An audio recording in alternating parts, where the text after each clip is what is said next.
మనకి ఆరోగ్యకరమైన ఊపిరితిత్తులు ఉన్నాయా లేవా అనేది మనము ఎట్లా తెలుసుకోవాలి. సో ఆరోగ్యకరమైన ఊపిరితిత్తులు అంటే ఎట్లా అంటే మామూలుగా మనము రొటీన్గా వెళ్తున్నప్పుడు పని చేస్తున్నప్పుడు డీప్ బ్రీత్ తీసుకుంటుంటాం అప్పుడప్పుడు కూర్చొని. మనం ఈజీగా డీప్ బ్రీత్ తీసుకొని ఈజీగా వదలగలిగితే ఎలాంటి డిస్కంఫర్ట్ లేకుండా మనకి సాధారణంగా లంగ్ బాగానే ఉన్నట్టు. చాలామందికి ఎక్సర్సైజ్ చేస్తుంటే తొందరగా అలసిపోవడం ఉంటుంది, తొందరగా ఆయాసం వచ్చేస్తుంది వెన్ కంపేర్ టు అదర్స్. ఇలా తొందరగా ఆయాసం కనుక వస్తుంటే అంటే అది ఎలా కనుక్కోవాలంటే అది మనకి తెలిసిపోతుంటుంది. వేరే వాళ్ళు చేయగలుగుతుంటారు, మనం ఆగాల్సి వస్తుంది.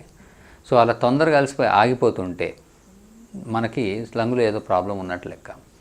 అలా నడుస్తున్నా, మెట్లెక్కుతున్నా, పని చేస్తున్నా, ఎక్సర్సైజ్ చేస్తున్నా. అలానే ఒకసారి కొంతమందికి ఆయాసం వస్తుంది, ఆగిపోతారు, కానీ కూర్చున్న చాలాసేపటి వరకు రిలీఫ్ అవ్వదు. సో ఆయాసం నుంచి రికవరీకి చాలా టైం పడుతుంది అనుకోండి, వాళ్ళకి లంగ్లో ప్రాబ్లం ఉన్నట్టు, ఊపిరితిత్తులు సరిగా లేవు. అలానే మెట్లెక్కుతున్నప్పుడు సాధారణంగా మనం ఒక నార్మల్ లంగ్ ఉన్నవాళ్ళు వేరే ఇతర కారణాలు ఏం లేకపోతే 4 అంతస్తుల వరకు హ్యాపీగా ఎక్కేయగలుగుతారు. అంతవరకు వాళ్ళకి ఆయాసం ఉన్నట్టు కానీ ఆగాలని కానీ ఇలాంటి ఇబ్బందులు రావు. కానీ అంతకన్నా ముందు ఆగాల్సి వస్తే వాళ్ళకి ఊపిరితిత్తుల్లో ప్రాబ్లం ఉన్నట్టు. అలానే బ్రెత్ హోల్డింగ్ టైం, యూజువల్గా బ్రెత్ ఆపి కౌంట్ చేసుకోమంటాం. అది యూజువల్గా అందరూ చేయలేరు కాబట్టి సో మరీ ప్రాబ్లం ఉన్నవాళ్ళు సింగిల్ బ్రెత్ కౌంట్ అని చేసుకోమని చెప్తాం.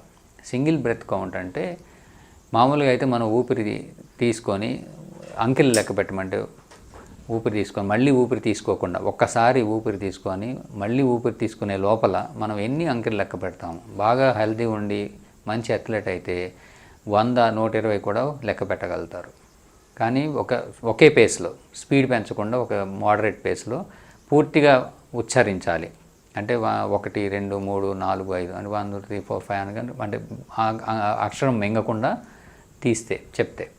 సో ఈ సింగిల్ బ్రెత్ కౌంట్ ఇంగ్లీష్లో 1, 2, 3, 4, 5, 6, 7, 8 అనేది ఒక 20 కన్నా కూడా తక్కువగా చెప్పే కెపాసిటీకి వచ్చేసారు అనుకోండి వాళ్ళు. సో 20 చెప్పే లోపలే వాళ్ళు ఆపి మళ్ళీ దమ్ము తీసుకుంటారు, ఒకసారి పీల్చి చెప్పే లోపల. మామూలుగా ఆరోగ్యంగా ఉన్నవాళ్ళు ఎన్నైనా చెప్తారు, ఒక 80, 90, 100. సో అవి 20 దాటి చాలా వాళ్ళ కెపాసిటీని బట్టి ఎక్కువ చెప్తూనే ఉంటారు. కానీ ఎవరికైతే కెపాసిటీ 20 కన్నా తగ్గిందో వాళ్ళకి లంగ్ ప్రాబ్లం సిగ్నిఫికెంట్గా ఉన్నట్లు లెక్క. వాళ్ళు కంపల్సరీ అటెన్షన్లోకి వెళ్ళాలి.